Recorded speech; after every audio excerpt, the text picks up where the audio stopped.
চলো তোমাদেরকে একটা জিনিস দেখাই।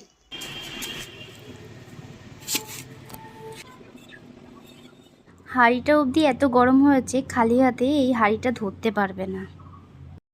দেখো দুধে কত সুন্দর সর পড়ে গেছে, দেখো। সত্যি কথা বলতে আমিও প্রথম দেখে অবাক হয়ে গেছিলাম, তাই ভাবলাম তোমাদের সাথে শেয়ার করি। তো এবার বলি, বিষয়টা হচ্ছে আজকে আমরা শীতল করছি, তার মানে আজকে আমরা শীতলা মায়ের পুজো দিয়েছি। তো বাড়িতে তো আগুন ধরানো যাবে না, ডেলি দুধ নেই।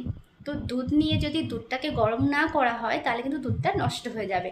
তো তার জন্য আজকে ভাবলাম যে আজকে তো আগুন ধরাতে পারবো না, তো তার জন্য দুধের হাঁড়িটা কিন্তু আমি রোদ্দুরে রেখে এসেছি। তোমাদের সামনেই কিন্তু দুধের হাঁড়িটা দেখালাম যে দুধটা কিন্তু এতটাই গরম হয়েছে, তার উপরে দুধে কিন্তু সরও পড়েছে।